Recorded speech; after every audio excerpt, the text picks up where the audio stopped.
From 1958 until 1990, a plague descended on Australia's most famous sporting club. Lou Richards diagnosed it as the Collywobbles, and everyone had a theory why Collingwood came so agonisingly close, so often, without winning a premiership.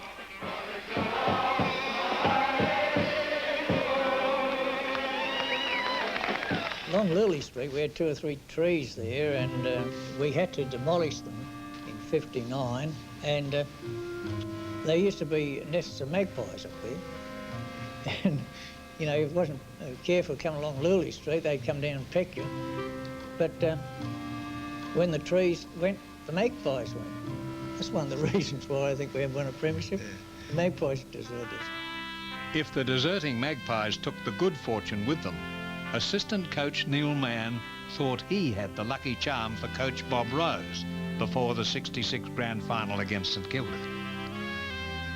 So we get to the ground and I went over to Bob and I give it to him. I put it in his pocket, this little troll doll. I said, "This is for luck today, Bob." And he took it out of his pocket and he threw it on the ground. And he said, "No," he said, "I don't want any of that today." He said, "I got a new suit on, a new tie." He said, "I'm not having any superstitions." After the game, I said, we got beat by a point. I said, "You shouldn't have done that, Bob." And the little troll doll took it out on it. This is the 3rd time Bob Rose has coached Collingwood to a grand final. In '64, they lost by 4 points, and in '66 by a single point. Vividly recalling those 2 narrow grand final losses to Melbourne and St Kilda, Rose is realistically aware of Carlton's threat. Barassi only had one move, and he made that move. He brought Hopkins on, and he kicked 4 goals. Well, he shouldn't have been allowed to kick 4 goals. Someone should have, well, let's say, run into him accidentally. Oh, no, look, the Collywobbles was just a convenient myth. You know, everybody likes to sort of stick it up Collingwood, you know. Rarely has a picture told a story so clearly. Today completes an unenviable hat-trick of grand final losses for Bob Rose over a 7-year period. I shall never forget how they collapsed on the ground straight after that game, because we'd had 3 finals in a row where we'd lost by 4 points, a point and a point. Yeah. And it's pretty shattering. Oh, well, Bobby, I think, you know, he's a strong man, Bobby, but it sort of destroyed him in a way. To be so close so many times. And, yeah, Tommy, both of those people are very strong characters, and they, you know, handle it very well, I thought.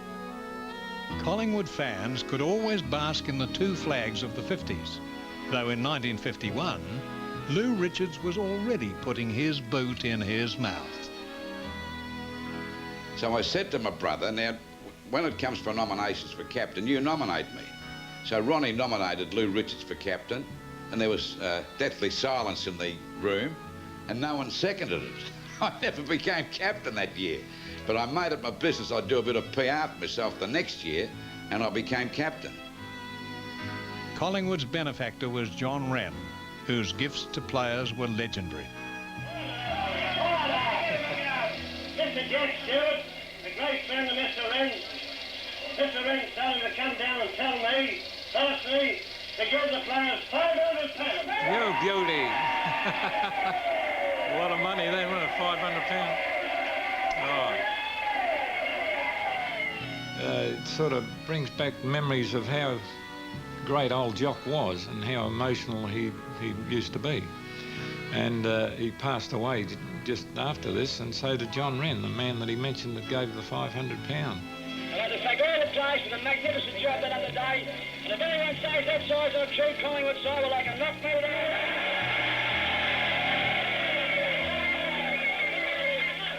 Any rate, I walked past Wren and dropped my car, said, "Great game, young Richards." He wouldn't matter if you're 45, he'd call you young Richards. And Wren said, "Oh, good game, son, good game." And I thought, oh, this is it. This could be something coming my way. So I went back to my locker. Well, it's not a locker in those days at North Melbourne, it was a nail on the wall. And I had 7 showers that night walking past John Wren, but he never noticed me. The excitement of the 53 premiership was too much for McHale and Wren, who both died of heart attacks within a fortnight of the victory, leaving Collingwood much the poorer.